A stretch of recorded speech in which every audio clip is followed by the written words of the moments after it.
how would you tell people that? You personally, how would you decide? Interesting question. I don't know. I'd have to do some research on this.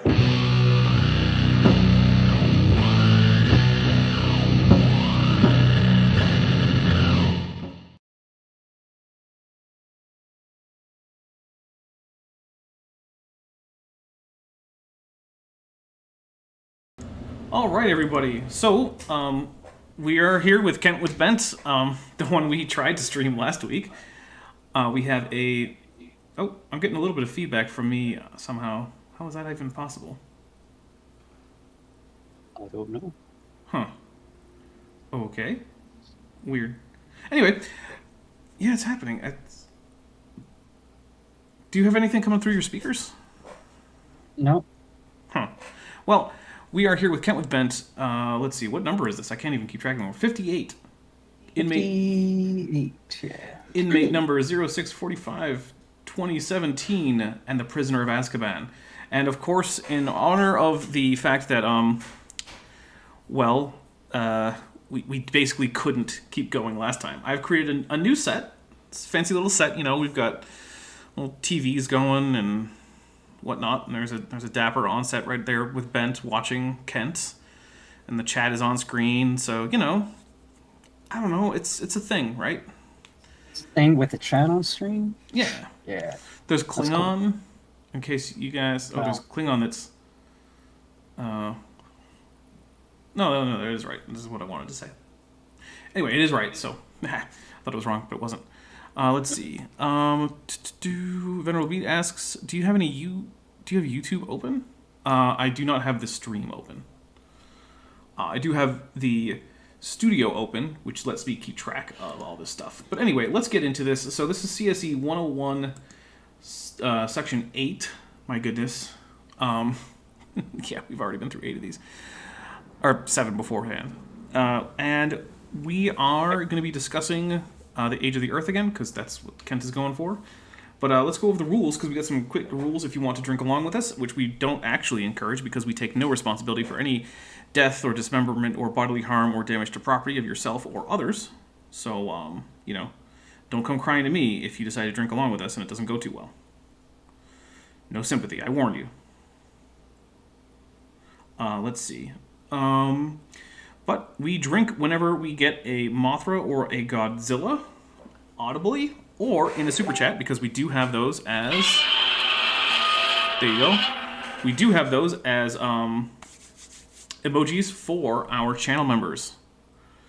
So, there you go. We also drink whenever Kent Hovind says something that's too stupid for us not to, whenever he gets something right unironically, whenever he tells a joke that doesn't land, which is most of the time, although not with this audience. Also, whenever he says something that's just something that just didn't happen, which is a lot. He tells a story that just didn't happen. We also take drinks for if there's a contention about what he gets, or what he's about to say, and one of us guesses right.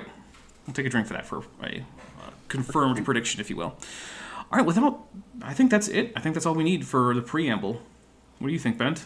I think we should dive right in. It's been a while. All right, so it has. Let's go for it. Here we go. And it's referring to the angels. He was just talking about the Nephilim in the Bible. I don't claim to understand it all. I just know that every place the phrase is used, it means the angels. So here it's saying the angel shouted for joy when God laid the foundations of the earth. What day of the 7 days of creation did God lay the foundations of the earth? So this is actually a weird thing, right? So creationists like to say, oh, well, you need to take Genesis literally and whatnot. But the thing is, literally speaking, the earth doesn't have foundations. If you actually take Genesis literally, you have to end up with a flat earth surmounted by a solid dome, which has water above and below it, and the earth is supported on these pillar-like foundations, right? And then that's why you have the fountains of the great deep and the floodgates of heaven, which open in the flood to allow water from the cosmic ocean in. So even if you take creationism as like an internally consistent thing, they still aren't interpreting the Bible literally as if it's history. They're still taking various parts of this story as like, oh, well, that's not really true. Well, why not, Kent? Because you know that if you're a flat earther, people won't believe you. Not anymore. I think Kent should become a flat earther because it's more intellectually consistent. This wasn't the first day. He created heaven and earth, and then he did lots of things to that for the next 6 days. For one thing, he separated the water from the dry land. Probably that's when he made the foundations of the earth, because it appears that the crust of the earth, the continental crust, is much thicker than the ocean crust. It appears that it actually has foundations, like it sits in sockets in the Moho, it's called the Moho-Revisic discontinuity. So the angels were rejoicing when they saw God lay the drank for that foundations of because the it was earth, stupid. which means the angels Nice. must have been I'll drink created for on it, day too. 1 or day 2.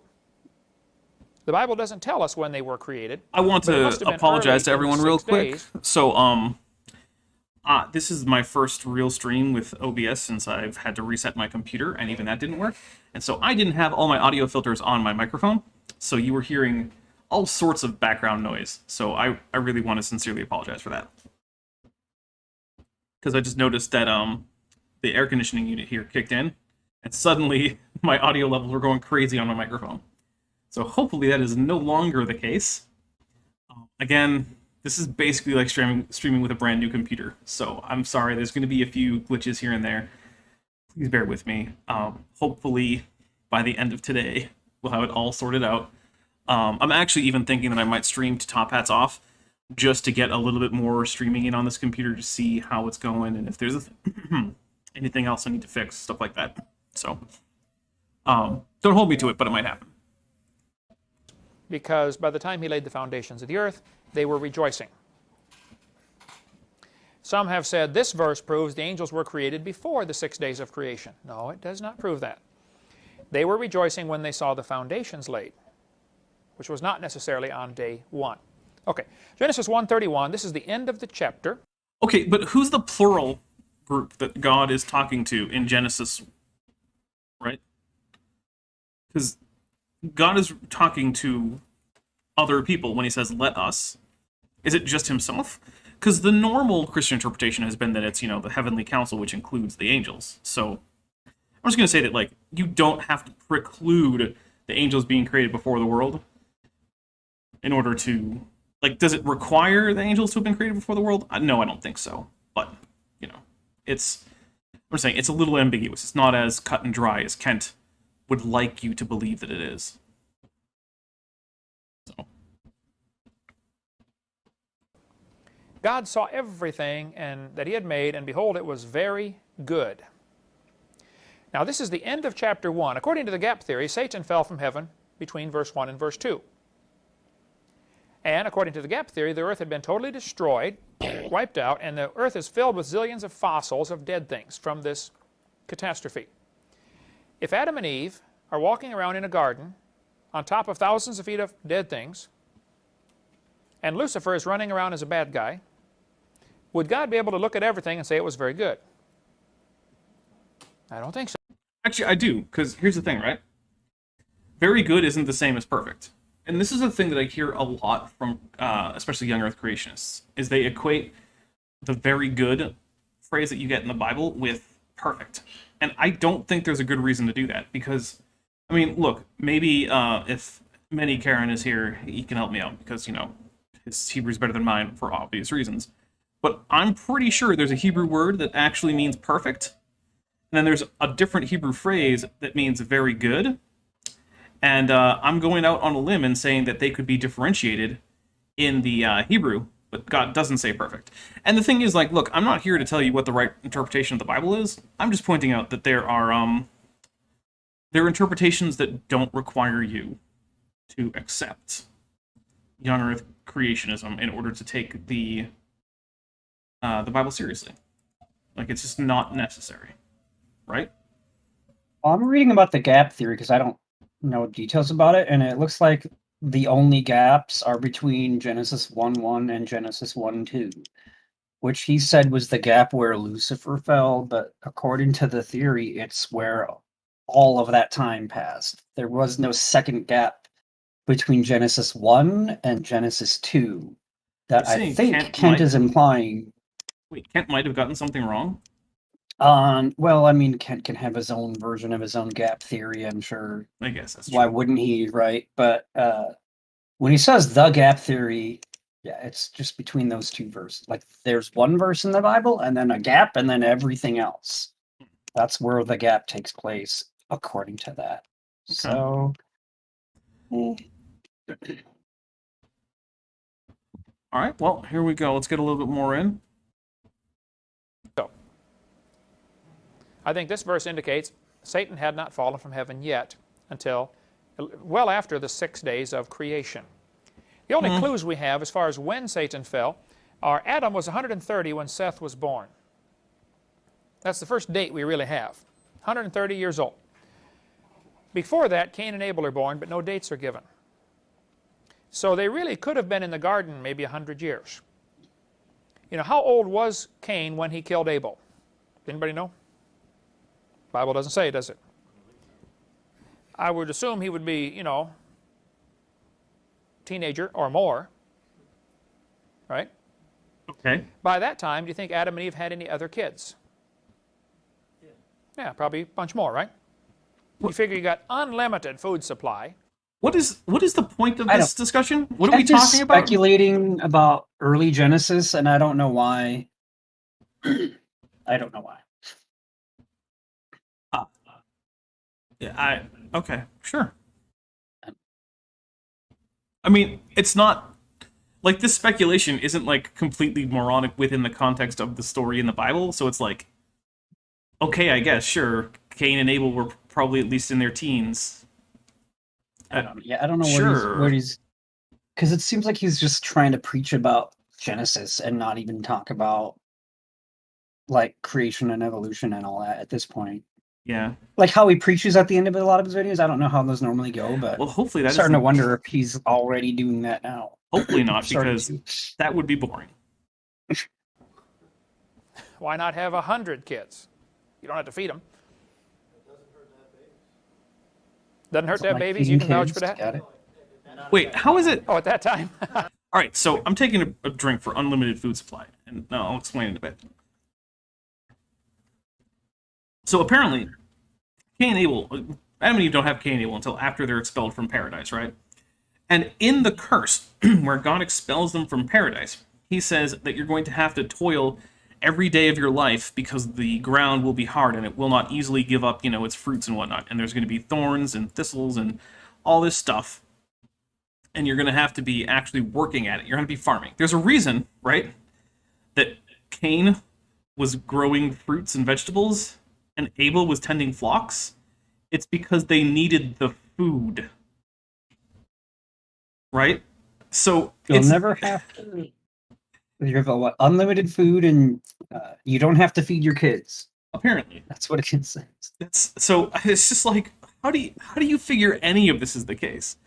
And let's see. TikTok did ask if we could get a Happy Pride Month. I guess it is June, isn't it? Happy Pride Month, everybody. Yeah, it is. It's June 1st.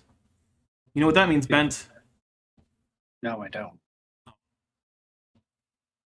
I'll explain it. It's not May anymore. Yeah, that's true. All right, well, there you go. I had to read and heard it all. That joke actually landed, and that bugs me. Years to do pretty soon. You can tell us. I didn't feel a thing.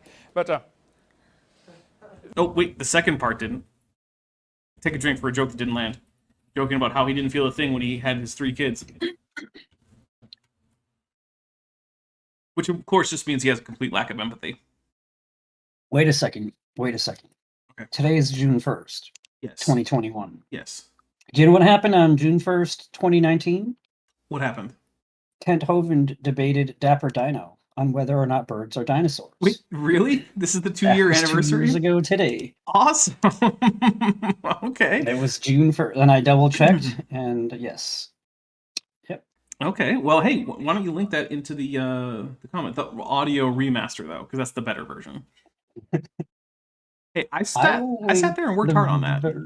I know you did. I had to pull my audio from Kent's version, and then like carefully edit out my audio from my version and like slot in his audio of me.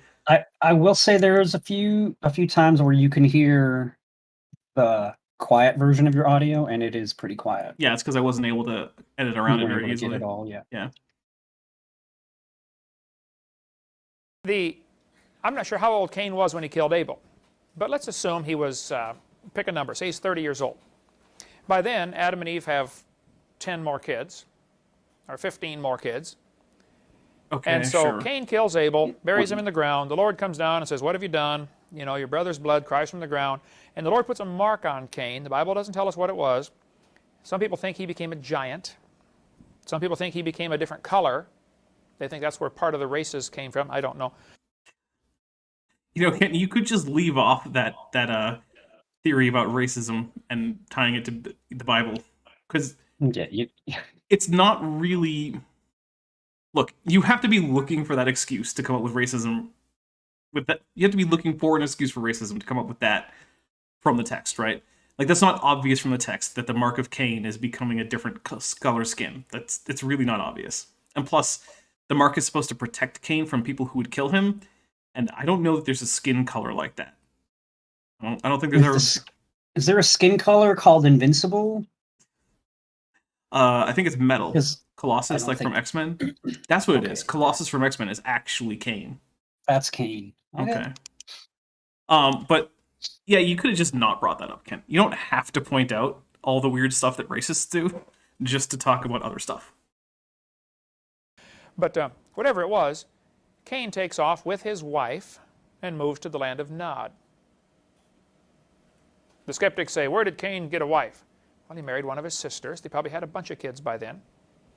And he didn't say he went to the land of Nod and found his wife. It says he went to the land of Nod and knew his wife, and they had children. So he took her with him. It's one of his sisters. So here we got a time before the flood when they're living 900 years. Adam was 130 when Seth was born. That's really the first date we can hang a doctrine on. And so before that, they were kicked out of the garden. So I say they probably could have been in the garden for 100 years. And I think Lucifer got jealous of this fellowship Adam and Eve were having with God. And the Bible says Lucifer was, you know, beautiful and perfect in all his ways. And he probably said, you know, they really ought to be worshiping me. After all, you know, I'm pretty good looking myself, and I'm pretty smart, and they ought to worship me. And apparently it was pride that caused Lucifer to fall. He came down and told Eve, if you eat off that tree, you can be like God. And he, you know, upset the whole thing that God had made. You know, for a biblical literalist, Kent is really taking seriously all these extra biblical traditions about the serpent actually being Satan. Because from the Bible. Yeah, that's not in the Bible. Now, is it a reasonable interpretation? Yeah, probably. Isn't it actually in the Bible later on? Like they reference to the serpent and then call him the devil in the same reference or something like that? I know in Revelation that characters that are pretty closely associated with the devil are represented as dragon or serpent-like. Okay. But I don't remember any spot in the Bible where it's called out that the serpent from Genesis is in fact Satan. Okay. But God's going to fix it back. Here's the problems with the gap theory. It was invented in 1814 by a Scottish preacher named Chalmers. It is certainly not the historical position of the church. You have to be careful with this doctrine because a lot of people say, well, if the church teaches something for many years, it automatically becomes true. Be careful with that, okay? So this would be a weak point, but it is. Okay, I'm going to take a drink real quick, and I'm going to explain why, because something Kenton just said was really stupid. Okay, so literally the reason that the Bible is solely because the church was reading from those books for many years, and that was the reason they were the scripture, is because the church was using them, ultimately. So, in order to even take the Bible seriously, you have to start with the idea that the church teaching things for many years is something you have to take seriously, because that's the authority on which the canon of the scripture rests. Kent has it completely backwards. He thinks that if a logically consistent worldview is that the church has to base everything on the Bible, except the Bible was already based on the church. So Kent's whole worldview has this circular authority that doesn't work out. The only option that is in front of you is that some body of Christianity has to have it right in terms of being able to carry down traditions. And that includes the Bible. The Bible is a traditional collection of texts. There's no supposedly divinely inspired table of contents. For $5, Vandelli 1998 says, Satan framed the poor serpent and God took the legs from an innocent creature, according to Kent. No, Kent thinks the serpent is Satan. So, yeah. Here we go. It's an interesting point that if the gap theory is true, why did nobody find out about this truth until 1814? I mean, generally, people weren't, throughout antiquity, people weren't super concerned about the exact details of the historicity of the first few chapters of Genesis, but, I mean, it's because people didn't have the obvious and conclusive evidence of the ancient age of the earth to try to fit into the Bible. Simple as that. I don't think God writes a book like that. Secondly, it violates scriptures. Genesis 1:5 says it was the just first so day. everyone knows, The gap from a theory. website called Wikipedia, which does have references, I think you mean Wikipedia. that might be it. Yeah, the gap theory is a lot older than Kent lying about it being Oh, interesting. See, Yeah. I'm not very familiar with the... modern versions of it from 60, 80, or 80, 60, or whenever. 8060, really? Or earlier versions of it, then over the several hundred years, more modern. It's weird. It's like this idea of gap creationism has evolved over time. I don't see. Let's see. Where does it say 1814 here? Right here.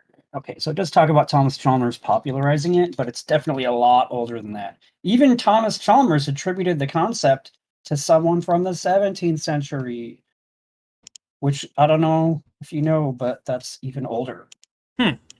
So let's take a drink for Kent just being completely wrong about the gap theory. Apparently it wasn't proposed just to harmonize with the ancient age of the earth. We would violate that one. Genesis 2, 2 and 3, Exodus 20:11, in 6 days the Lord made heaven and earth. Genesis 2:2 and Hebrews 4:4 both say it was the seventh day. So the gap theory would violate those scriptures. It puts death before sin. I mean, would it violate those scriptures if you're not counting days until you actually have the second verse of Genesis? Right, they don't start in verse 1. Yeah. They start after that, Kent. If I start my count from a particular point in time, which is perfectly normal for people to do, right? Like if someone was like, "Oh, how was your vacation?" It's like, well, the first day. Does that mean the first day ever of the existence of the universe? No, I'm talking about my vacation.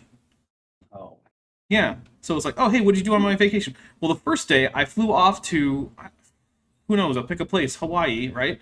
And checked into my hotel room, but it was getting kind of late, so I went to bed. The second day, now I'm not recounting time from the beginning of the universe, because that's not what we're talking about. We're talking about my vacation. And if the gap theory is right, what the Bible is talking about in those 6 or 7 days, if you want to count the Sabbath day, is the ordering of the world as it currently exists after the whole gap, in which there was the rebellion of Satan and the angels or whatnot.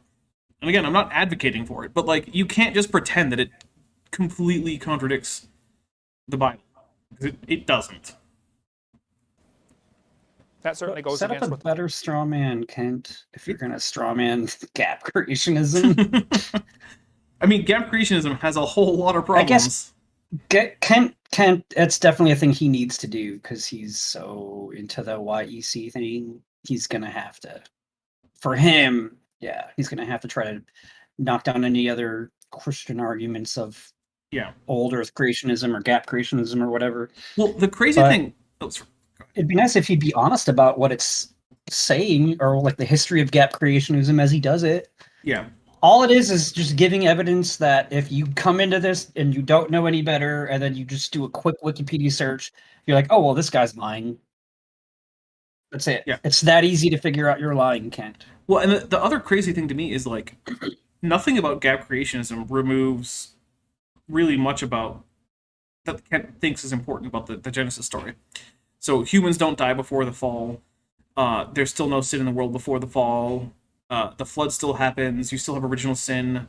All of that is still there in gap creation. The only thing he doesn't really like about it, as far as I can tell, is it requires animals to have died before Adam.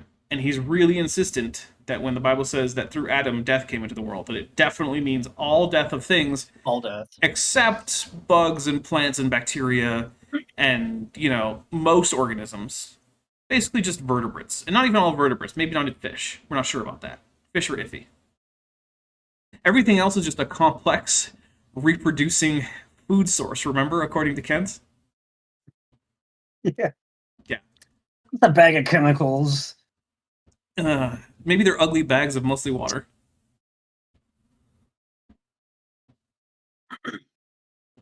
The Bible teaches that there was no death until Adam sinned, and it has Satan fall before day 7, which I think goes against Genesis 1:31, where God says everything was perfect. It doesn't, though. It says everything was very good, Kent. You quoted it yourself. I'm taking a drink for Kent misquoting the Bible. He's, I think, lied 3 times in this sentence so far since you've unpaused it. And Ezekiel 28, where it tells us Lucifer was in Eden until iniquity was found in him. Genesis 2:8 talks about the Garden of Eden being made on day 6. So I think the gap theory has some problems. If you didn't get those verses down, you can check out video number 2 of our series. Yes, sir? Now, does Hugh Ross believe in the day-age theory or the gap theory? Kind of a combination, I believe. If you say, did he make the earth in 6 days? Yes, he did. But that was remaking the earth after some catastrophe, and he had to get it ready for Adam. You say, Hugh, was there life here? Were there humans here before Adam? He'll say, no, no, no. They weren't human. They were Neanderthals. So actually, I've heard Fazrana, who is sort of the guy who takes care of a lot of the biology-sided stuff for Reasons to Believe. And it seems like Reasons to Believe, which is, Hugh Ross's organization, are kind of up in the air about Neanderthals, as whether they're humans or not, and if, they have signs of culture, so what does that mean? Were they made in the image of God? And they seem to be a little bit iffy on that. But what they do say is that the various hominins that are not human, no one thinks are human, were bipedal, very intelligent, tool-using apes that God put on Earth to prepare animals for the coming of humans. Of course, apparently that didn't work very well because animals have been going extinct like crazy ever since humans started spreading around the world. So I'm not sure what the point was. But yeah, that's a position that Reasons to Believe has, is that things like Australopithecus and some of the earlier Homo species like Homo habilis and Homo erectus were just bipedal apes created by God to test the animals to see if they were ready for humans. Because apparently humans are just devastating. Which, fair. That's true. They had no soul. They buried their dead, and they, had art, and they put flowers in there with them, and they believed in, some kind of afterlife because they, carefully buried their dead, but they had no souls. I'm going to point out you don't have to believe in an afterlife to carefully bury your dead. So, for instance, there's pretty good reason to think that most religions in the ancient Near East, including early what would become Judaism, didn't actually believe that there was any real afterlife, or if there was, it was sort of like a sort of half-conscious existence. So, but these cultures still had elaborate burials for the dead. So it's really not the case that belief in an afterlife is the only reason you would bury the dead. However, I don't think it's unreasonable to say that maybe the Neanderthals had a belief in the afterlife. And yeah, actually, I would agree with Kent here that these are good reasons to think that Neanderthals were more like humans than they were like, say, chimpanzees. And of course, we know that just genetically they were. And it's one of the reasons why I'm not a huge fan of when people like Fuzrana or Hugh Ross kind of poo-poo the humanness of Neanderthals. It's one of my pet peeves about their beliefs about human ancestry and evolution. So I'm actually with Kent on this, so I'm going to count that as Kent getting something right and take a drink. Kent. So God picked one and breathed into his nostrils the breath of life, and he became the first human. He became Adam. The rest were just Neanderthals. That's what he teaches. Not quite necessarily, because it's not actually clear whether or not Reasons to Believe says that Homo sapiens have common ancestry with non-Homo sapiens hominins. It's all sort of iffy. And the thing is that basically when it comes to actually giving timelines or even proposing models in terms of like what actually happened in terms of biology or paleoarchaeology or paleoanthropology, there's just an impenetrable wall of fog from Reasons to Believe.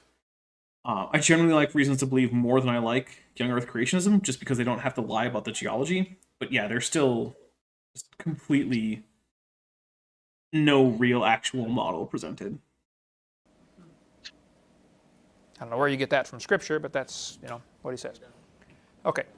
In the Living Bible, which I've got on the shelf in there, it says, "Let the earth burst forth with every sort of grass and seed-bearing plant and fruit trees. All this occurred on the third day." Now, if you know the history about the Living Bible, Ken Taylor wanted to rewrite the Bible to tell stories to his kids, Bible stories at night. Probably a very sincere, honest motivation. He did not have enough knowledge of the original languages to know what he was doing, and made thousands of mistakes in changing things, totally changing the meaning. Really serious mistakes. I don't think that he intended it to be a Bible. He intended it to be a Bible story. But people have, bought that thing like crazy and sold it as a Bible. I don't know what Ken Taylor's position on is it now, what his position now is on this topic, but I know there are some serious mistakes in it. I have a couple of those in their Living Bible.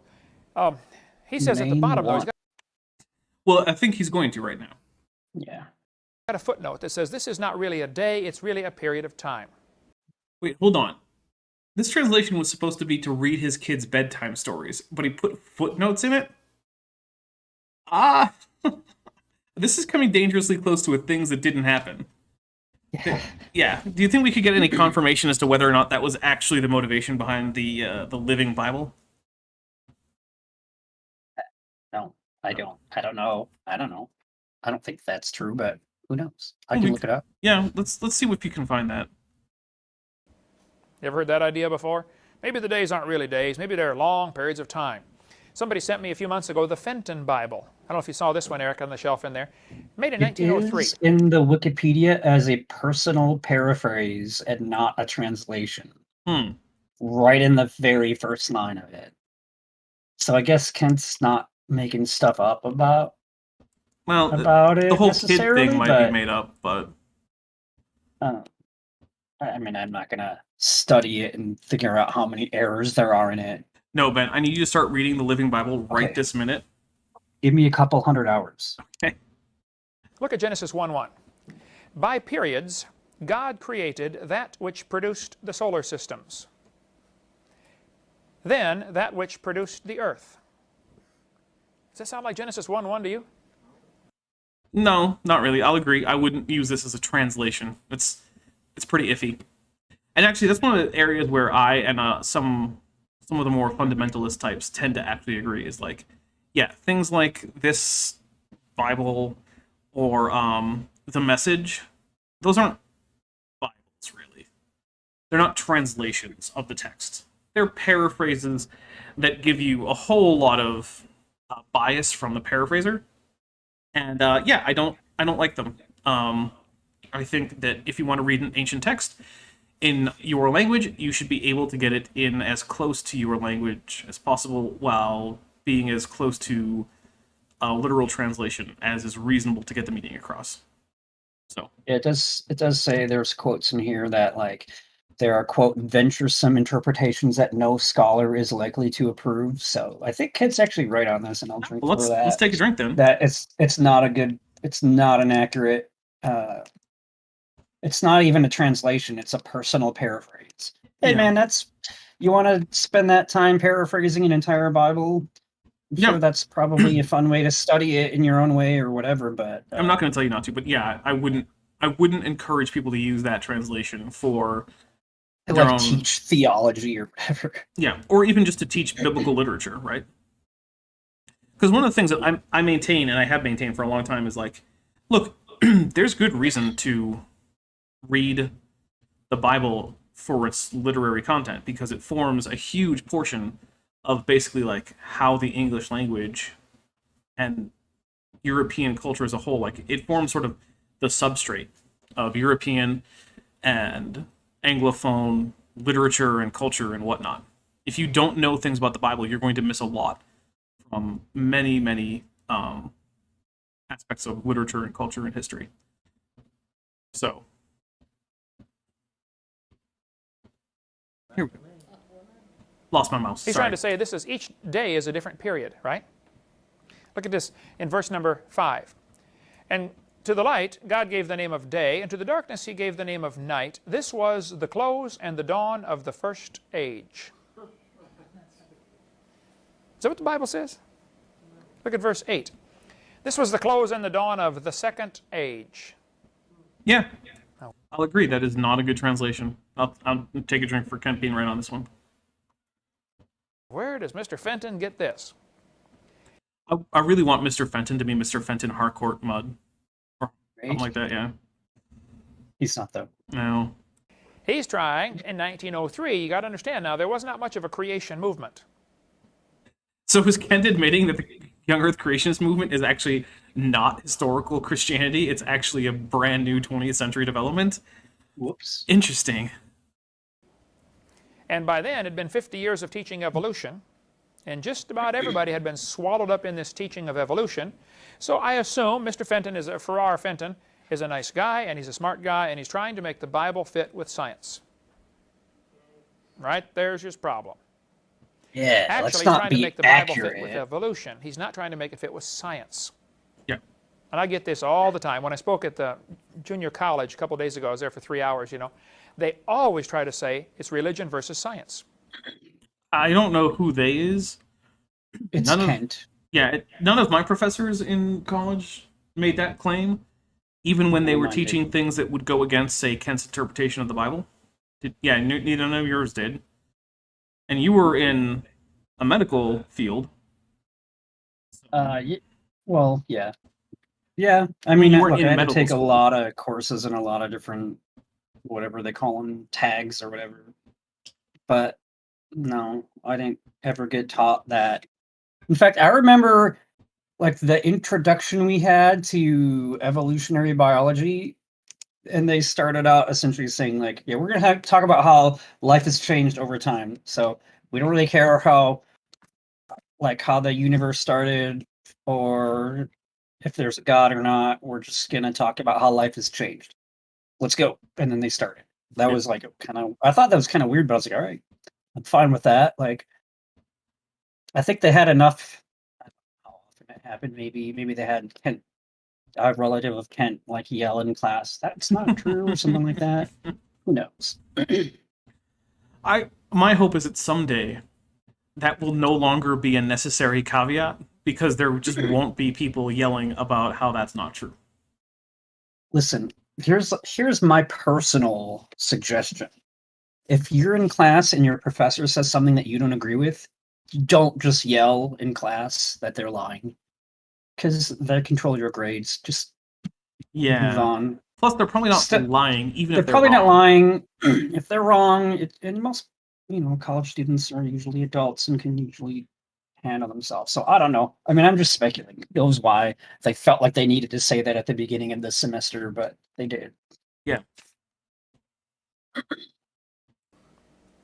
And the subtle, unspoken meaning to that is evolution gets in here. It's part of science. Well, I mean, it is part of science, but okay. I say, no. The Bible has nothing against science, but we have a lot against evolution. And the problem is you keep mixing evolution. I actually don't know that the Bible has anything against science, because the Bible is a collection of texts and therefore it doesn't really have an opinion or a position. But I don't actually think that you have to interpret the Bible as to be incompatible with evolution. In fact, neither do most Christians. Weird, right? Crazy. In fact, I have a couple Christians who send me, not too infrequently on this channel, or I appear with them, one being Bent here, and the other one being Maddie from Science Side Up. Both Christians, both seem to not think that evolution is precluded by Christianity. Weird. I used to not believe in evolution, and then I looked at evidence, and then I was like, oh, well, look, I don't know. But You're welcome. evidence seems to suggest. Yeah. It's okay to accept evidence and what it seems to suggest, Kent. You don't have to try to make stuff up to make you look stupid to other people, because it's not going to convince anyone else. It's just going to convince them that you're stupid or a liar. Right. Evolution in with the Bible. And I'm sure you've faced this, all the time. You try to mix evolution with science, right? I'm sorry. And they do this constantly, don't they? And it's easy to spot once you learn to look for it. They do it all the time. Yes, it's easy to spot the parts of science that you've decided to nitpick and disagree with, for stupid reasons when you learn how to do it. I agree. Kent got that one right. I'm going to take a drink, mostly because I'm just thirsty. Yeah. Oh, there you went again. You mixed your science in with evolution. There's your problem right there. And after pointing it out about 15 times, you'd think they'd stop doing it, but they won't. Why would you think that? Look, here's what's actually happening from the perspective of a scientist who's trying to, teach any of this, right? Some crazy man from Alabama who runs a cult compound came and said, hey, on the basis of how little I know about everything, I think you're wrong. And I will give you nonsensical reasons that have never made sense to prove it. And then the scientists are like, I don't care. I think they just block. They block him. Yeah, I mean, they Right? should. They have work to do. Yeah. And they do it. I don't think they pay much attention. Nor should they. They don't ever figure it out. That's all they've got, okay? Psalm chapter 90 says, 1,000 years in thy sight are but as yesterday when it is past. And so those who believe in what is called the day-age theory, and there'll be two questions on the quiz, two theories people have proposed to try to put millions of years into the Bible. One is the gap theory. The other is the day-age theory, which says maybe the days weren't really days, maybe each day represents a long period of time. And this is one of their proof verses they will use, Psalm 90, and the other one is 2 Peter chapter 3, verse 8. One day is with the Lord as 1,000 years. And they always quote this, but they don't quote the rest of the verse. And 1,000 years is as one day. Every time I've heard that quote, I've heard both parts of that verse quoted. Every single time. I can't say it's every time, because I mean, I'm not sure about that, but it's the way I typically see the verse quoted is with the whole thing. And it's pretty obvious to me that the point of the verse is to say that God isn't bound to time like you or I are. And so when God says something is going to happen soon, or that it was a day, that might not correspond to your limited human understanding of time. So I don't... Yeah. Oh, hi, Maya. Maya just gave me a wave and I didn't notice because I don't have enough screens is basically the answer. So... Everyone, pledge $5 or $10 on Patreon and let me get a new screen. Amazon wishlist. Yeah, there actually are some screens on my Amazon wishlist, but pledging $5 or $10 is way cheaper. Unless you do that for years. So. Yeah. So this cancels it out. Right? First thing, a couple things I'd like to point out. Neither one of these verses, Psalms 90 or 2 Peter 3, neither one are talking about the creation. All right, I'm going to take a drink for Psalms 90. Okay, the book of Psalms is a collection of psalms, each one of which is a psalm. He didn't say chapter 90 this time. Well, I mean, yeah, I guess there is that, because the book of Psalms also doesn't have chapters. It just has psalms, and the psalms are divided into verses. But oh my goodness, please, everyone out there, never say Psalms 50 or the book of Psalms chapter 12, because it's not a thing. It's really not a thing. I hate it when he does that. It's the worst. And it's just not like the worst. It's pretty bad though, because the thing is, the one thing I would hope that Kent could get right is the Bible, since it's the only thing he ever bases anything on. But he can't even get the Bible right. And it's like, dude, you... Really, I only expect one thing from you, and it's getting the Bible okay-ish, but no. The problem is that you have too many expectations. You're right. Forget total. Yeah, Zero is the limit. All right. No place is the creation mentioned here. This is talking about the fact that time doesn't mean anything to God. God does not have a watch.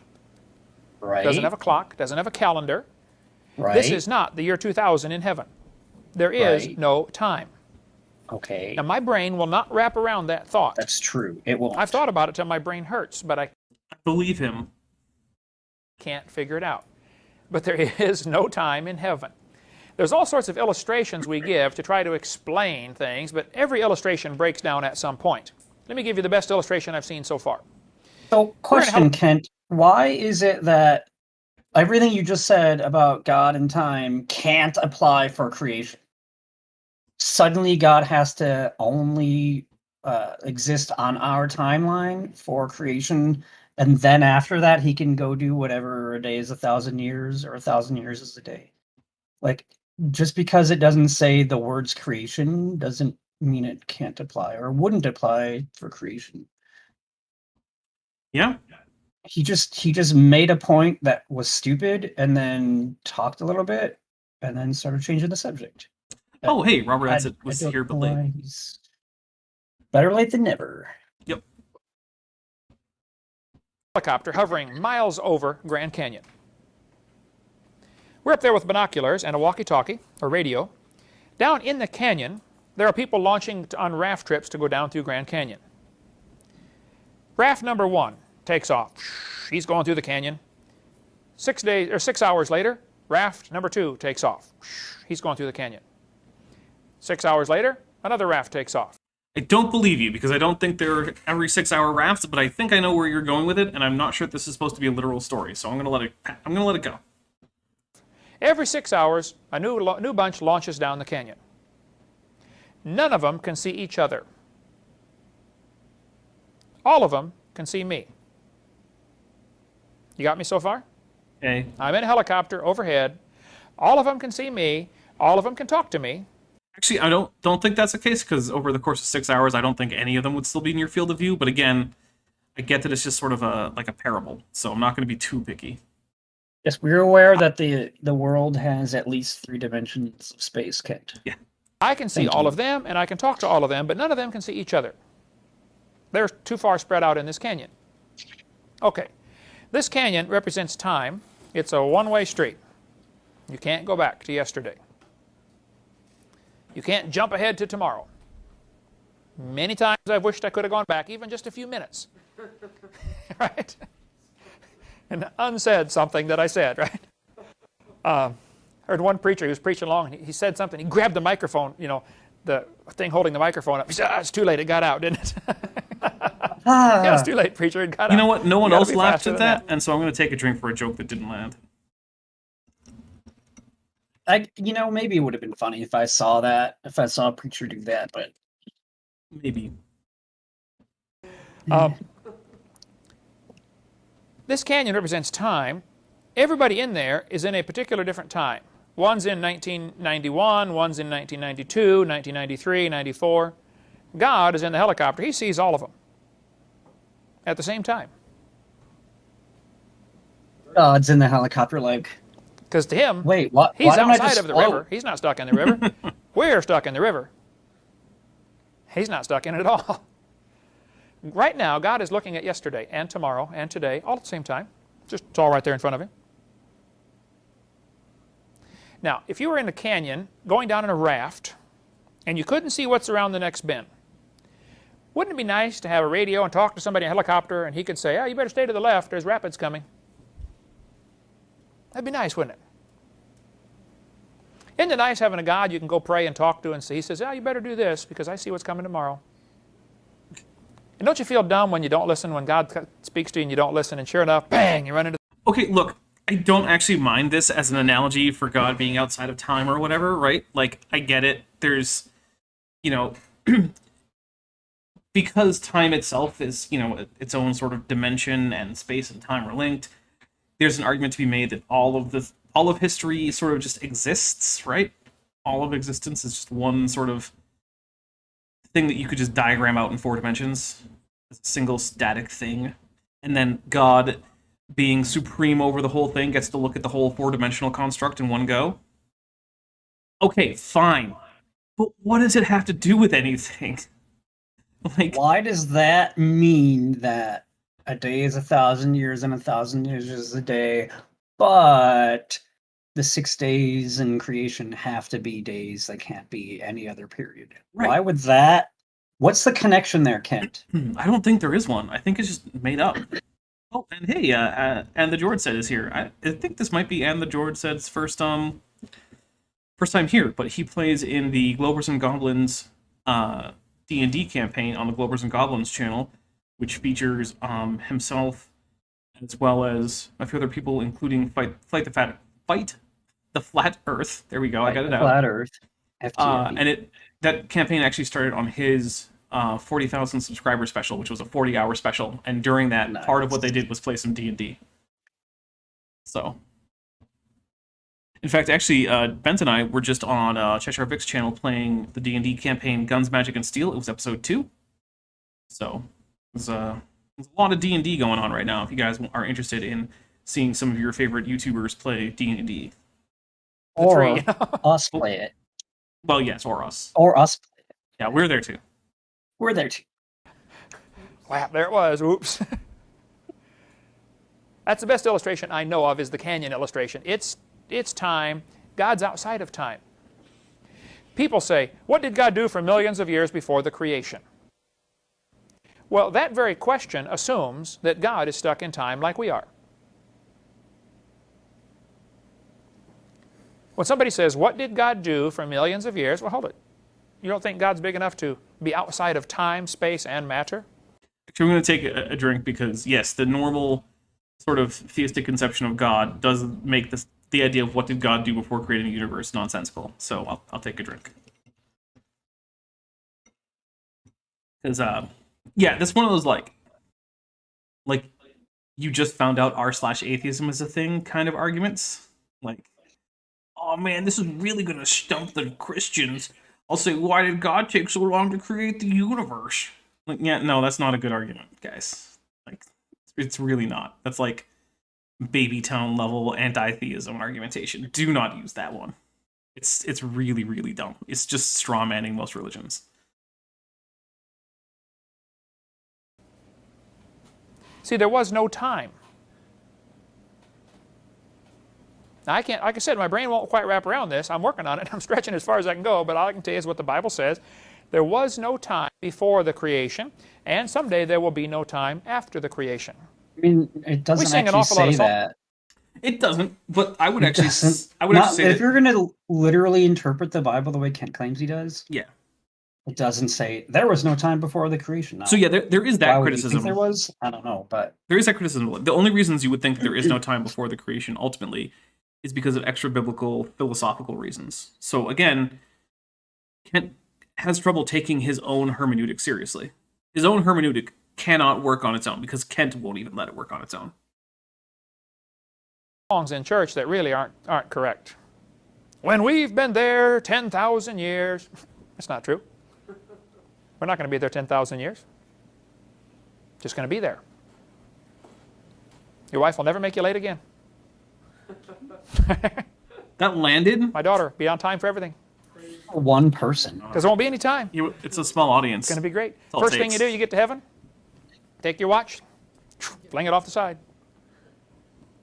Heard one preacher say, I'm in heaven. When I get to heaven, I'm going to take out the bifocals and fling them off the side. Take out these false teeth and fling them over the side. He went on and on and on about all the things he's got wrong with him, you know. He said, there ain't going to be much of me in heaven, but we're going to have a good time. What's happening? One day's like 1,000 years, a day's like 1,000 years. You are sitting in the room looking at this timeline. You can, from your vantage point, see everything. You can see Abe Lincoln, see Christopher Columbus, see the Vikings, see the disciples spreading around, developing the church.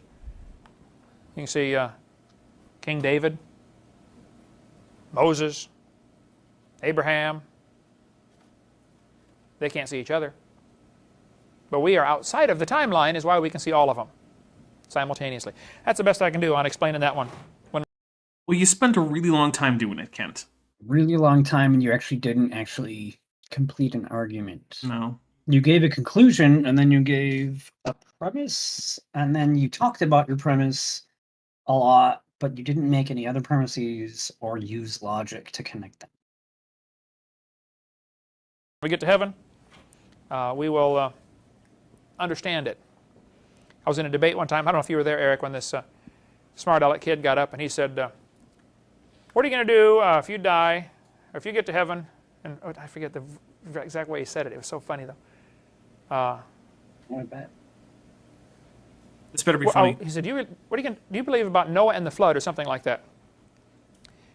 And I said, he asked a question about that, and I said, well, when I get to heaven, I'll ask him. Imaginary person he's talking about? And he said, what are you going to I don't know. It's just some person who's asking him a vague question. This isn't even a thing that didn't happen. This is I don't know what the thing is right now. Like, there isn't even a thing to have not happened yet. Ken Hovind is recalling some vague idea of a question, which is actually one of the things that makes me think maybe this did happen, because Kent Hovind is legitimately trying to recall something and he can't. He's not just making it up. Maybe. do if he's not in heaven? I said, well, then you can ask him. Oh.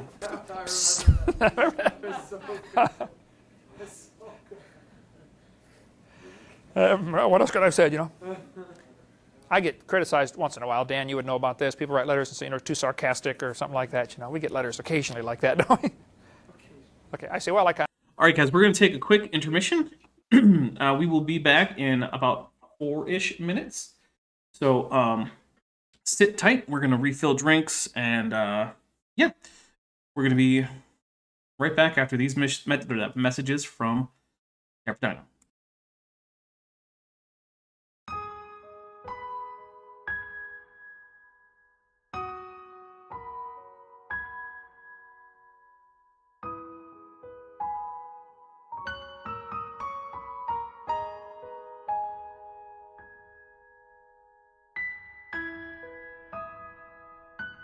I want to take a moment to talk about something serious.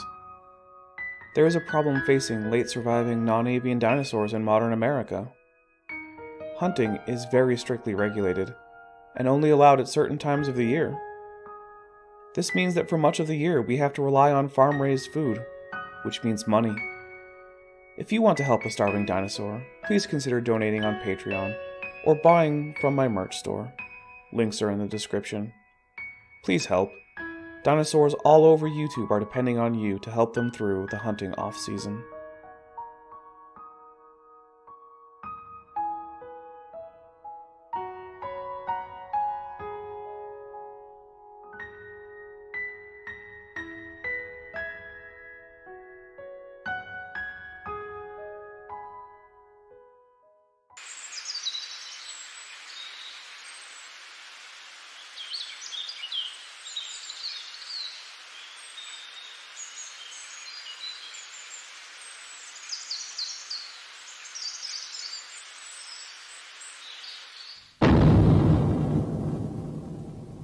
Oh, Nani?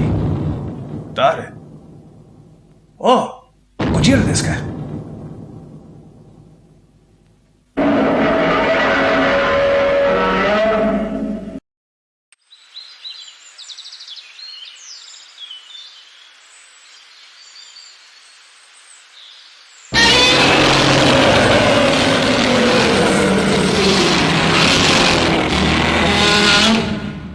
Hai, Kojira-san.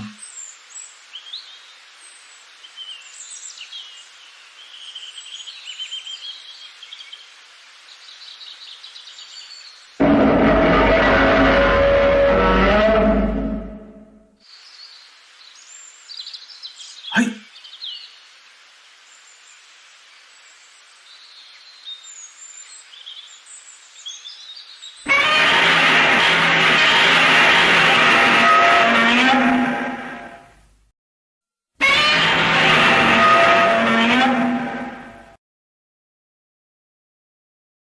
All right, we are back. Welcome back, everybody. Thank you for sticking with us. And I am ready to get back in there, although I'm appreciating that Dr. Truth and the George Set are enjoying the Japanese theme of the Godzilla section of the commercial. Yeah. I have the Elijah personality, you know. Maybe your God's sleeping, you know, cry louder. I have so much fun making fun of evolution, I just can't help it. I just can't help myself. Anyway, Genesis I believe him. I think he does have fun doing this. Well, chapter... he makes a lot of money from it. So. Well, he made a lot of money from it. Now he mostly just gets free labor. Okay. 1 says, God made the grass, the plants, and the trees on the 3rd day. He made the sun on the 4th day. Now, those who try to say those days might be millions of years have a little problem here. Yeah, I would agree. This is actually a problem for the day-age theory. How long can the plant survive without the sun? Millions of years? Yeah, probably not millions of years. 1 day? No problem. 1,000 years? That's a problem, right? Plants need sunlight. They can go actually a few days without sunlight. Maybe a few weeks. But they can't go a few thousand years. Yeah. Also, we know I'll take a drink, that's right. And I do think it's a legitimate criticism of the day-age idea. insects were made either on day 5 or day 6. I can't figure out when the insects were made, but one of those 2 days. Either day 5 or day 6, but it certainly wasn't on day 3 or 4. Just about every plant requires some kind of insect or bird or animal to pollinate it. Drink. Why are we drinking? That's not even close to true. Yeah. So wind pollination is in fact one of the most common methods of pollination in plants, both in the fossil record especially, but even now. Yeah. And the George said, can we go back to the Godzilla screech? It's more pleasant to the ear. Yeah, sorry. Then Don Giovanni says, wasn't the dark separated from the light on the first day? Yeah, it's not exactly clear. Like, let's say YEC is true. What would it actually be like to stand on Earth after the light is separated from the dark, but before there's a sun? Like, is there still a bright dark cycle? Would the plants have been able to survive that? Yeah, I don't know. It's weird. Where's the light coming from? I guess God? Starlight? Maybe it's God? If it's God light, then it's miraculously going to be bright enough to cause photosynthesis. God's just hanging out where the sun's going to be. He's very bright. Maybe. I'm just making that up. But, like, I don't know. How did the plants get pollinated with no insects and no birds? Wind. For millions of years. Still wind. So if those days represent millions of years, you have a real biological problem here. Not really. Plus, if they're supposed to work 6,000 years and then rest for 1,000, you got a problem there.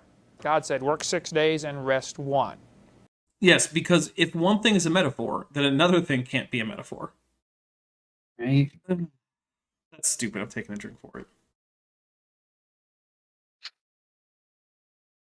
We're actually not super far away from finishing this. We've only got about 12 more minutes of this video. That was his original plan, which, by the way, that's one of the only things in Scripture that of the Old Testament that's never been lifted. I get letters all the time, you know, don't you think you ought to be worshiping on the Sabbath? I say, yes, I do. You ought to worship on the 7th day and the first day. You ought to worship all 7 days. Oh. But I think they've got something there about as far as resting. There's a friend of mine, Richard Reeves. You know Richard Reeves took over. He's got a website, toolong.com. Too long in the sun. He says, look, folks, we ought to be resting on Saturday. Just rest. Take a day off and rest. I mean, I am going to say it's a good idea to take a day off. And 1 in 7 doesn't seem like a terrible idea. I think 1 or 2 in 7 is pretty reasonable. So, like, yeah. Look, no matter what you think of the Bible, I think it's not a crazy stretch to say that, yeah, taking a day off every once in a while is a good idea for everyone. I ought to listen, yes. People say, well, even God rested the 7th day. I said, well, yeah, God rested because he was done. I'm not done yet. I'm working now. This book about the day age and the gap theory would be a good one. Unformed and Unfilled. It's $8 for our ministry if you want to get that. It's really thorough. It's one of those go down deep, stay down long, come up dry kind of books. Never mind. Really got a lot of good stuff in there. Okay, one more thought and we'll quit here. Genesis 1:6. God said, let there be a firmament. Ooh. The word firmament is the Hebrew word rakai, which means thin metal laminated sheets. That is. You mean a solid dome over the flat Earth, Kent? I'm just going to take a drink because I know Kent's going to go crazy with this one. According to Carl Baugh. Walt Brown and I had a long talk here this week in Phoenix, and he's not convinced that meaning rakai is correct. It's Hebrew R-A-Q-U-A-I or something. We talked about it, and he just says there is no evidence. Now, I do debates all the time, and when they say there is no evidence for a flood, for instance, watch out for that phrase. When somebody says there is no evidence for, does that mean they know everything? Or does that phrase mean there is no evidence that you are aware of? It could mean a number of things. One, it could mean that after a thorough and perhaps even exhaustive search, nothing has been found, which is actually not impossible to do when it comes to things like the scientific literature. So, for instance, when I say, as I do, that there is no evidence for a global flood, what I mean is that nothing has ever been presented in any peer-reviewed journal that would even hint at the possibility of a global flood. Whereas you would expect there to be such a thing if there were, in fact, evidence for a global flood. It does not mean I know everything. However, at this point, if there had been a global flood, it shouldn't be a thing that I would have to go hunting for. It would be very obvious. So yes, there is no evidence for it. If you're talking about the Bible and I say, there's no evidence for this interpretation of the Bible, internal to the Bible, what it would mean is I've read the whole Bible and nothing in there struck me as compatible with this interpretation. If I say there's no evidence that, I don't know, pick someone from chat, that Dr. Truth has 4 dogs, well, then it probably just means I haven't seen any evidence. And I picked Dr. Truth because he was the most recent chatter. Or does that mean there is evidence against? Actually, it shouldn't mean that, but in the case of the flood, it also means that when I say it. Just when they say there is no evidence for, red flags go up in my mind. Oh, wait a minute. What do you mean by this? Does this mean you know you've studied the whole thing, you know all about it? Or does this mean there's just nothing you've seen, on this topic? So, the Bible says this firmament is going to be in the midst of the waters. There's your first clue. And it's going to divide the waters from the waters. There's your second clue. So that's the firmament, whatever it is in the middle of the water, and it divides the water from the water. Yeah, it's a dome over a flat Earth that separates the Earth from the cosmic ocean above and below, which surrounds the entirety of the thing. Thanks for playing, Kent. Because of this, some people say it must be the dirt, because the water keeps, the dirt keeps the water away from the water. Huh? But if you look at Genesis 1:20, it talks about the firmament of heaven. And it says, God said, let the waters bring forth abundantly the moving creature that hath life, and fowl that may fly above the earth in the open firmament of heaven. Well, if the birds fly in the firmament, then it's not talking about the dirt, because the birds do not fly in the dirt. The birds fly in the atmosphere. So there are 3 heavens mentioned in the Bible. The first heaven is where the birds fly. This is called the atmosphere. The second heaven is where the stars are. Genesis 1:14. God said, let there be lights in the firmament of heaven. And God made the 2 great lights and the stars also. Yeah, again, it's a dome over the flat Earth. Most people assume, and I think they're correct, that when he made the 2 great lights, it's referring to the sun and the moon. However, the Bible doesn't say that. It just says he made 2 great lights. Do you have a theory as to what else they could be, Kent? Is it the sun and the other sun? Well, they can't be the sun and the moon because the Bible didn't say that. It said they were the 2 lights. So, right, Kent? Because if it's literal, you have to take it literally, right? Yeah.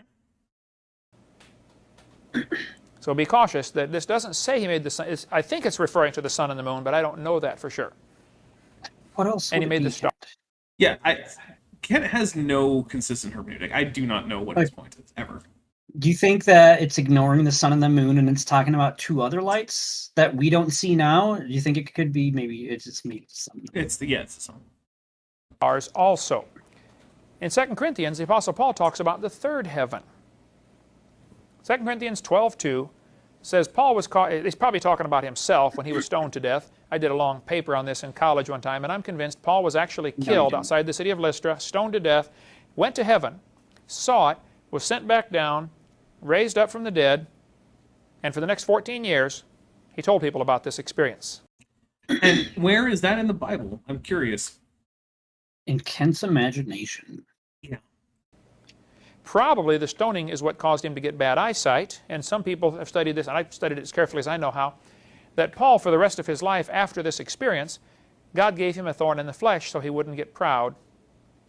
So Dr. Truth asks if Kent is talking about the dome that flat earthers are always going on about. Yes, this is in fact the dome that flat earthers like to go on about. It's just that Kent doesn't realize, or he wants to pretend that that's not what he's talking about. But yeah, this is why the so-called biblical flat earthers get their idea of a dome. They get it from the Bible, because it talks about things that, if you interpret it literally, have to be a dome. And since Kent's hermeneutic is all about being literal, yeah, Kent should be a flat earther who believes in the dome. Of his experience. I've been to heaven and you haven't. Ha, ha, ha. You know? Because one of the epistles he wrote, he said, you see how large a letter I've written with mine own hand. That's a clue that probably had bad eyesight and had to write with large letters so he could read it himself. What? Where did you... Oh my gosh, Ken, you're so stupid. It just means he didn't use a scribe to take dictation. I'm taking a double... What? No, I'm taking a drink. What in the... I don't even know how you come to this. That is just absurd. That is like... I can't believe... The Apostle Paul was writing the big letter edition of the Bible, apparently. I just... Oh... I have to... No, I'm going to take another drink because I need something to soothe my brain. Oh, my goodness. And why do you have to be an idiot? Even about the Bible. You could just not be an idiot about the Bible. The theory goes that he got stoned to death. God gave him back his life, but his eyesight was still damaged. Oh God, what fixed the holes in his head? But it was like, your eyes are on their own, kid. My understanding, and correct me if I'm wrong, is that when people in Bible times were stoned, they didn't have like little pebbles thrown at the one eye. They had very large, heavy rocks thrown at them until they were very dead. Yes. So I don't know. Maybe he got hit in the eye and that was it. But it's a really big stretch, Kent. Yeah. I just see him write. In my imagination, he's writing in cursive too, like big, huge letters. The rest of his life. That, again, it's just a theory. But Paul was caught up to the third heaven. This is just a theory. Kent Hovind still doesn't know what a theory is. In Psalm 19, it says, the heavens, plural, declare the glory of God.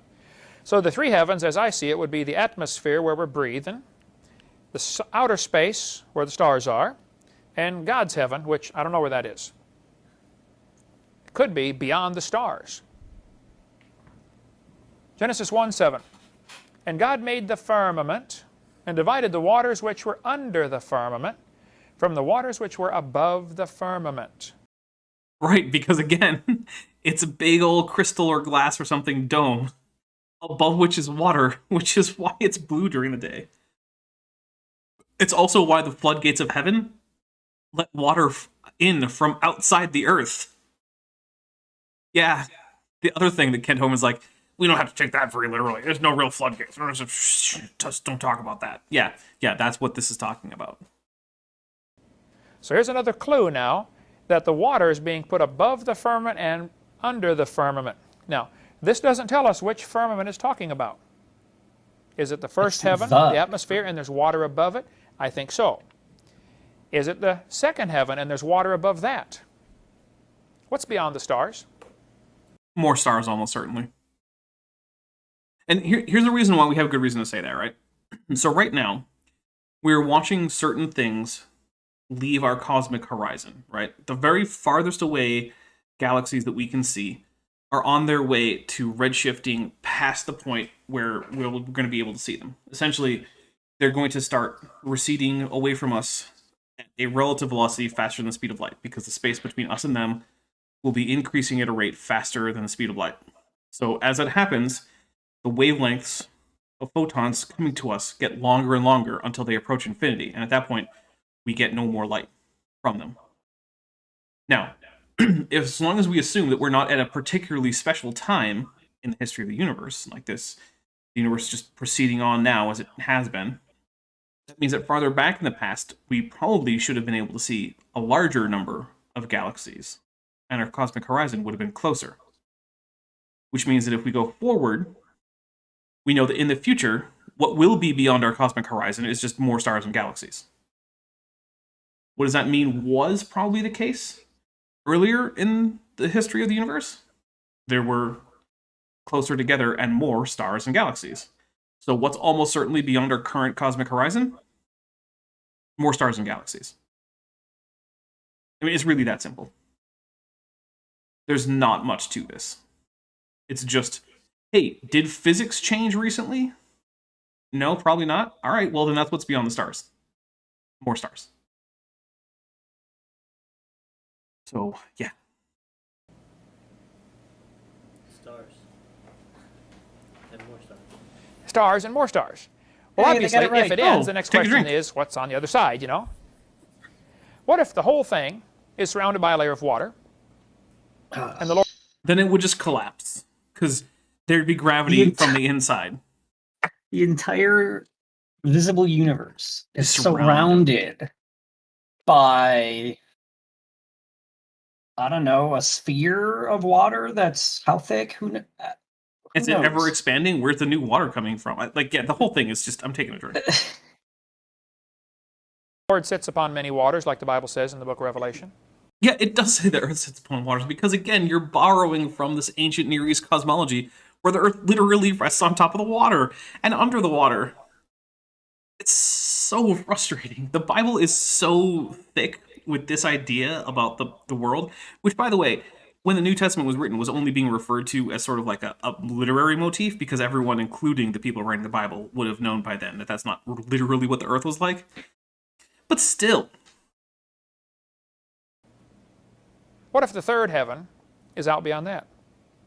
There's a picture. I got to get this. It's so awesome. Somebody showed it to me this week. I think it's from Discover Magazine this month, which would be, what, April 2000. They picked a spot in the sky that they thought was black. Was it Discover Magazine? I saw PBS thing. Okay. They say if you take a grain of Talking about sand the and you Hubble hold it Deep at arm's Field. Yeah, they're talking about the Hubble Deep Field. length, that's how big of a section of sky they picked. And the Hubble telescope took, I think it was 260 or 270 pictures of that spot for 10 or 15 or something consecutive nights. They kept photographing that spot and magnified it, put it all together, and there are trillions of stars in that little spot. I think you mean galaxies, Kent. And it's not trillions, more like thousands. There are stars in those galaxies, though. I suppose, but what you're So looking there's at... trillions you- of stars. But you're not resolving you're any s- single star in that No, picture. you're seeing the galaxies. Yeah. But Kent also thinks that redshift is from all stars and not from galaxies, which, Oh, like, yeah. yeah, but galaxies are collections of stars, and he just feels Well- like, oh, the stars are redshifting. Well, In some the ones ways, in our galaxy. they're not even collections of stars. They're mostly collections of dark matter with some stars speckled in. Well, sure, but and look, his description of the Hubble Deep Field, I think, is probably good enough considering how recent it was when he made this video, and like he didn't even know about it except for Discover magazine. So like, it's not like we Yeah. had super good internet access and we could just read up. I think Wikipedia was around then, but yeah, I'm fine with his description of the Hubble Deep Field. They got the picture in... The wall, and they revealed it. They had a big thing on the wall where they blew it up. Oh my goodness! It was on PBS, was it? Like the small field experiment. Right. They said at the size of the grain of sand at arm's length, that's how big a spot they picked, and they kept, magnifying it, blowing it up, and you couldn't count the stars in that spot. There's a lot out there. That's a spot they couldn't see anything. The ones where they can see them, there's even more. Anyway, What? Psalm 148 is an interesting verse that says, "Praise." That's not. I'm not even sure what he meant by that. They looked at a dark spot because it was dark, right? They Yeah. didn't look at a bright spot because they already know there's bright stars there. That's And- why they picked a dark spot. And if you pick too bright of a spot, you might actually wash other things out with glare. That's why you don't focus in on one single bright thing in the sky. Like, if you're trying to figure out, like, how many galaxies are behind Andromeda, like, you can't really do it because you're going to be stuck looking at Andromeda. Right. It's in the way. Which, by the way, on a very, very dark night, on a very clear dark night, you can just make out Andromeda with your naked eye, and it's surprisingly big. To be fair, I can't. Most people Well, might- okay. I think, well, it's borderline, and for me, it's like my vision. I don't think it's good enough, but maybe I wasn't into dark enough night though. You need binoculars next time. Yeah, well, you can see it with the naked eye though, and I do think I spotted it, but it's so hazy. It's really difficult. Yeah, that's one of those things where, like, if you want to photograph it, you're going to have to use a long exposure, which is true for most things in space, really. Like, if you were to zoom in with just a regular optical telescope on most of these various nebulae and whatnot, they're not going to look like the cool astrophotography pictures that you're getting. Those are all super long exposures. You know, we're talking like 5-10 minute exposures to get those on carefully mounted tracking telescopes.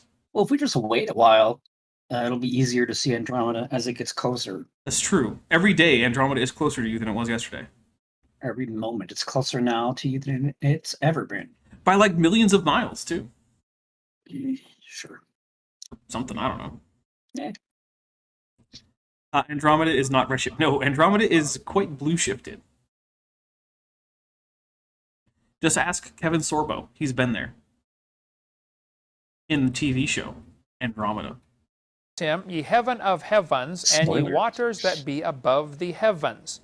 I suspect So, this is talking about... Interesting little factoid. It's actually 68 miles per second or 110 kilometers per second. That's it. That's as close. That's how fast it's moving towards us. But it's also accelerating towards us as the mutual force of attraction of gravity gets stronger. Yeah, it's still not millions of miles per second, though. No, it couldn't It's be per far second. away, and it's Couldn't like be per second. 70 That would miles a exceed the speed of light. Look, it's coming. That's all I'm saying. We're gonna be there soon enough. Yeah, 2 billion years or so. water above the stars. I don't know, but I suspect it is. Because it says waters that be. Okay. Not waters that were, waters that be. So here's... Yeah, because that's what made the sky blue, was the ocean above the sky. Held off by the firmament. This is like firmament night. I should have made a little firmament themed set. the theory. Yeah. You got a layer of earth for Adam to stand on, layer of air to breathe, maybe 10 or 15 or 20 miles, then a layer of water, then a layer of stars, zillions of them, then another layer of water, then the third heaven. And the whole thing that we have for the first and second heaven, which to us is enormous, is probably one of those little glass balls on God's dresser that you pick up and shake once in a while, you know, and the stuff floats around. I don't know, but that's the best I could figure out. Peter said the earth was standing out of the water and in the water. So I think that's the way it was. Isaiah 40 tells us the Lord sits on the circle of the earth. The heathen years ago tried to say the earth is flat. The Christians knew it was round, and they tried to blame their dumb theory on us. I mean, it is actually broadly true that the knowledge about the spherical nature of the earth predates Christianity, and so very few Christians would have ever thought that the earth was flat. And I mean, we don't have any explicitly flat earth writings from early Christians. I mean, you could argue whether or not some of the verses in the New Testament portray a flat earth cosmology, but the later Christian writings certainly don't. So I wonder if there's more flat earth Christians now than there ever have been in the past. it wouldn't Or surprise at me, any actually. at any given time. It actually wouldn't surprise me if that were the case. It's actually possible that there might be more flat earth Christians now than at any other time in the past. That's sad. never said the earth is flat. The Bible says clearly it was round, and he stretched out the heavens. Well, the circle of the earth isn't the sphere of the earth, Kent. There's this thing about circles. They're round in one way, but they're also completely flat in a different way. Whereas spheres are flat in none of the ways. 4 times, I believe, that phrase is mentioned in the Bible about the stretching of the heavens. We'll get into more of that later in Seminar Part 7, if we ever get there, on the stretching of the heavens and the how we see starlight and why we have a red shift and all that kind of stuff. Today's atmosphere has 6 layers: troposphere, stratosphere, mesosphere, thermosphere, exosphere, and ionosphere. And All right, this is the part where Maddie, who's in chat, this is your stuff, Maddie. So let us know when if Kent gets this wrong, because my meteorology, atmospheric studies stuff, not great. Have I been breathing troposphere this whole time? Yes. Well, I didn't know that. Well, how's it feel? I don't know how. I guess it's fine. Okay. I don't mind it. I mean, it's never changed since you were born. You've always been breathing it. I just think of it as air. And they are distinct layers to the atmosphere. As spaceships go up, you have temperature changes, you have all sorts of radiation changes as they go through these different layers. Apparently, Maddie the Earth says used to it's have a wrong. seventh layer called a canopy of water, something that was ice. All right, Maddie, help us out. Help Kent. Kent's getting this wrong. So I know. Did he say there were strict lines of division? Because did he say that? That's dumb. I'll take a drink for that. He did say that, and I know there's different areas, but I tend to be the kind of guy that thinks like, oh, it's air, and I'm sure, yeah, at these different levels, different things are happening. But it's not like the atmosphere is like, all right, this is where we stop this part, and now we go here and we do this, and there's no like actual division line or whatever. So Maddie says that the ionosphere is not an atmospheric layer. So there you go. Take that, Kent. Thank you, Kent. There are 4 atmospheric layers. To be fair, at least that's what was on his graph. So the graph, I think, was right, but Kent, of course, was not. Well, look, I have been breathing troposphere. Well, I'm fine. Oh, wait, with no, that. there was an ionosphere listed on the graph, wasn't there? If the Earth was flat, it wouldn't be troposphere. It would be It would be plane. Plane, yeah. Tropos flat. Plane sounds better. Troposphere, stratosphere, mesosphere, and thermosphere. Nice. The ISS orbits in the thermosphere. It's inside the atmosphere. Kind of. Skeptics will say, if you had enough water to flood the world, there'd have to be a layer of water up there, 2,000 feet thick or something. They'll pick some number. And they'll Do they pick a number, or do they do some basic mathematical calculation, something that Kent Hovind is basically allergic to? do the calculations of how much rain it would take to cover Mount Everest. Oh, so they do the calculations. Oh, okay. They don't just pick a number. Thanks, Kent. Thanks for admitting that. And they'll say, if it rained that much, see, when moisture turns to liquid, it releases heat. When liquid turns to vapor, it absorbs heat. You have to boil it to make this happen. It absorbs all the heat and then poof, flashes and turns to vapor. But when the vapor turns to a liquid, it releases heat. It's called the latent heat of condensation. Oh, he got that right. Take a drink. If all that water rained enough to cover Mount Everest, it would release so much heat it would cook the world. And they are absolutely correct. They do all the mathematical equations and they're right. It would fry the world. But they're assuming. All right, Maddie says the temperature decreases with height in the troposphere, increases in the stratosphere, decreases in the mesosphere, and increases in the thermosphere. But if there's one thing that Kent Hovind has taught me, it's that you should take simple relationships of, linear relationships, and then run them across the whole possible time span or whatever extent of this thing. So I disagree with you, Maddie. I think that since temperature decreases as you go up in the troposphere, it decreases the whole way up. Based on Kent. All the way. Yep. The further you get, it gets to absolute zero. You keep going higher, it gets to negative absolute zero. Just keeps going colder and colder. Negative in ways Kelvin that don't make any sense. Negative Kelvin is a real thing. Which actually Maddie and I were talking about on her channel not that long ago a little bit. So I was saying that it's one of my favorite phenomena in physics are negative temperatures Kelvin, because it doesn't seem possible, and yet it's a thing. Seem possible. I don't understand it. I at one point understood it, and I don't know that I do anymore. Wow. All the water for the flood came from this canopy. The Bible doesn't say that. They're also assuming it had to cover Mount Everest, aren't they? Well, they assume that because the Bible says that all the tallest mountains, and we know that the Mount Everest is way more than 4,000 years old, so, Mount Everest wasn't there. Where was it? Mars? The mountains rose during the last part of the flood. Where does it say that, Kent? Where does it say that in the Bible?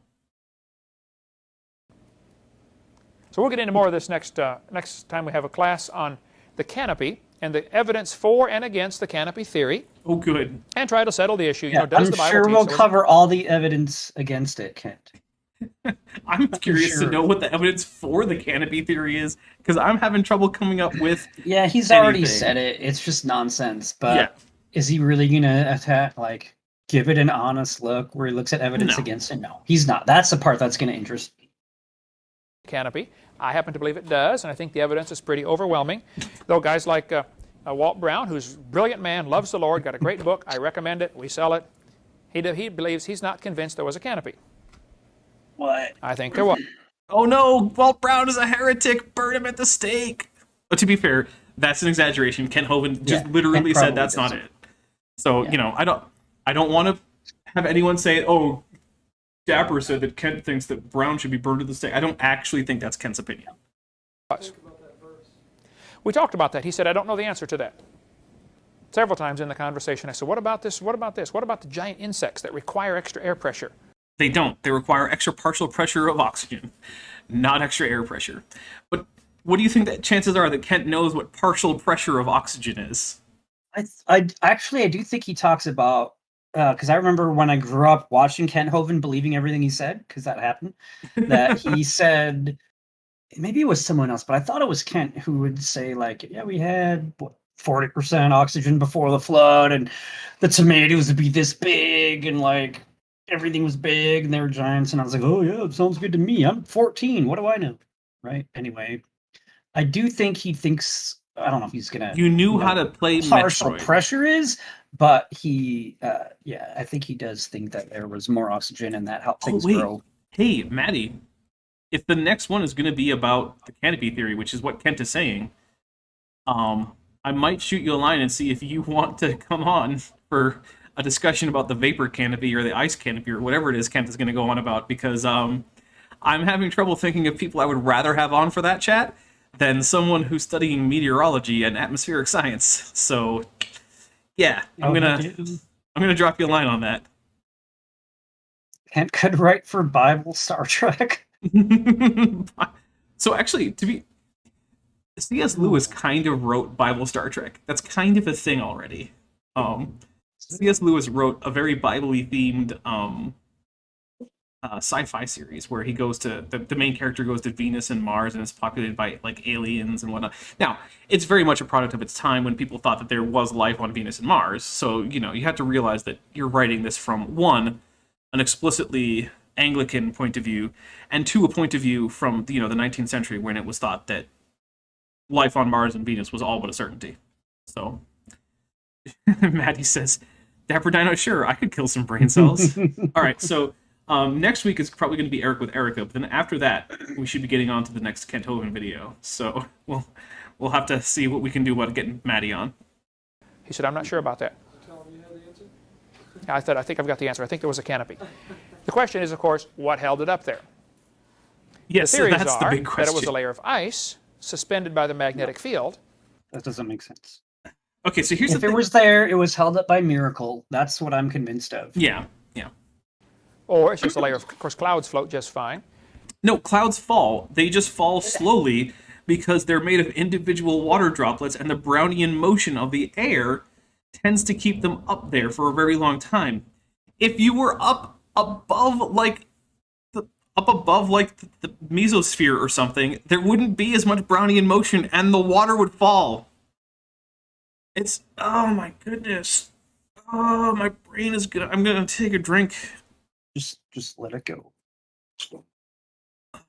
I'm pushing in like the sides of my head with my hands to just relieve some of the headache. The igloo effect.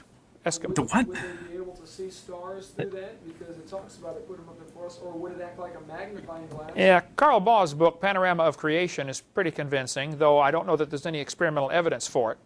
The fact that no one finds anything that came out of the brain of Carl Baugh convincing is baffling to me, because Carl Baugh, I'm not even convinced he's a real human with a mind. I think he might just be an android, because if you listen to him talk, he talks like what someone's idea of a clever chatbot AI that they wrote in 1983 might be. Like, seriously. He sounds like a 1983 chatbot. That's awesome. He said if you had 6 or 10 inches of ice, perfect, crystal clear, it'd be able. It would immediately crack, because if we were to try to put it in orbit around the Earth as a single sphere, it couldn't possibly all be moving at orbital velocity. It wouldn't be gravitationally bound to the Earth. There would be differences in air pressure due to the chaotic nature of fluid flow.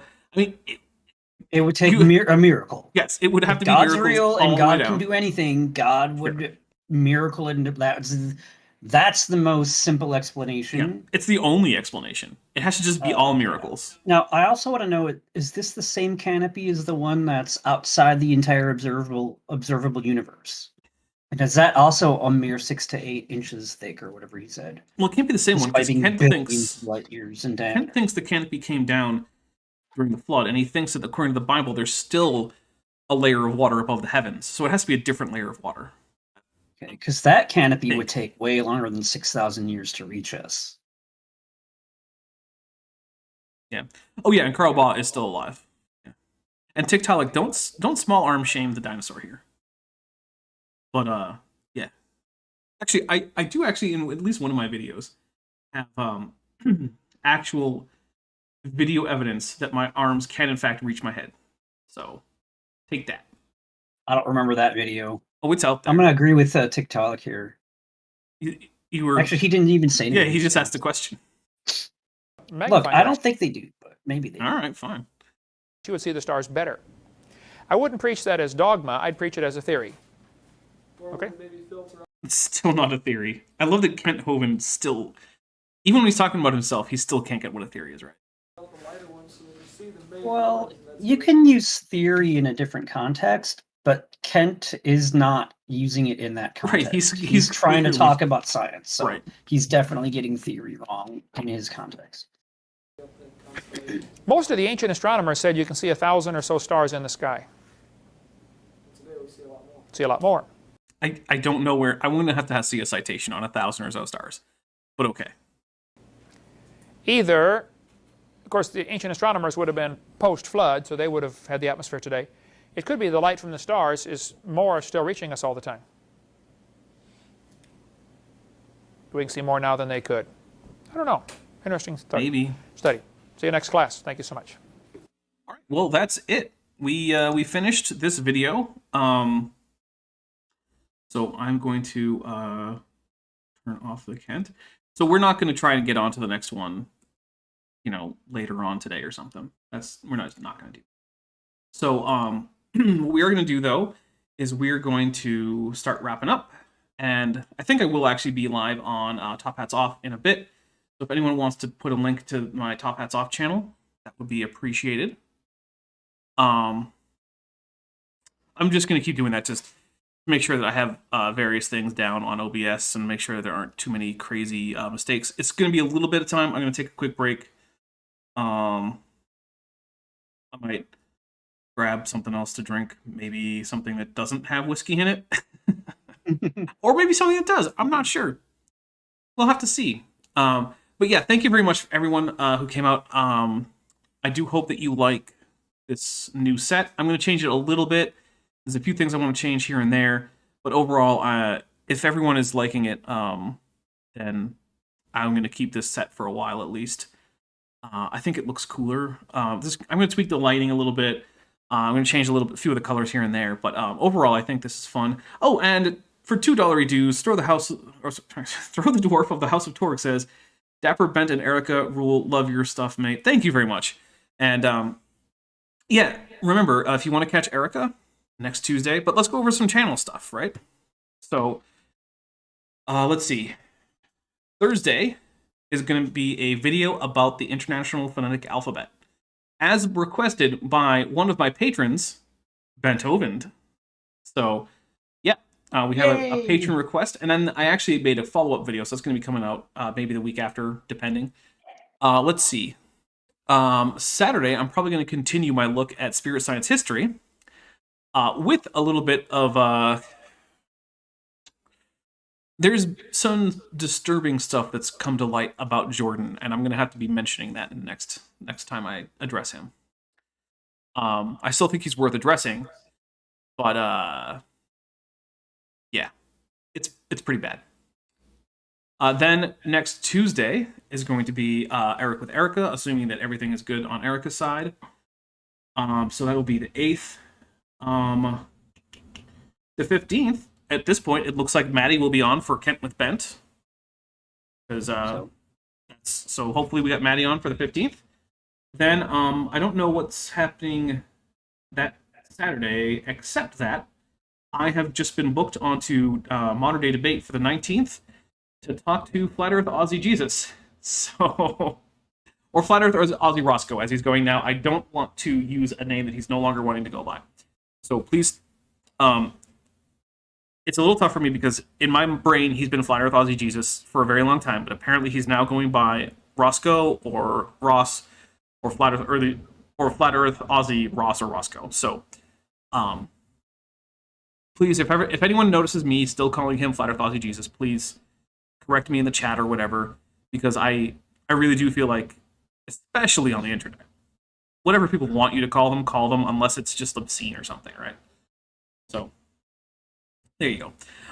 Yeah, so I will be over on Top Hats Off, I don't know, maybe at past. So, but yeah, I will talk to all of you later, and thank you very much for coming, and I am out. Unfortunately, I'm going to have to play... Wait, do I even have my outro video in here? Nope, no outro video. We're just going to stop. Bye, everybody. Bye.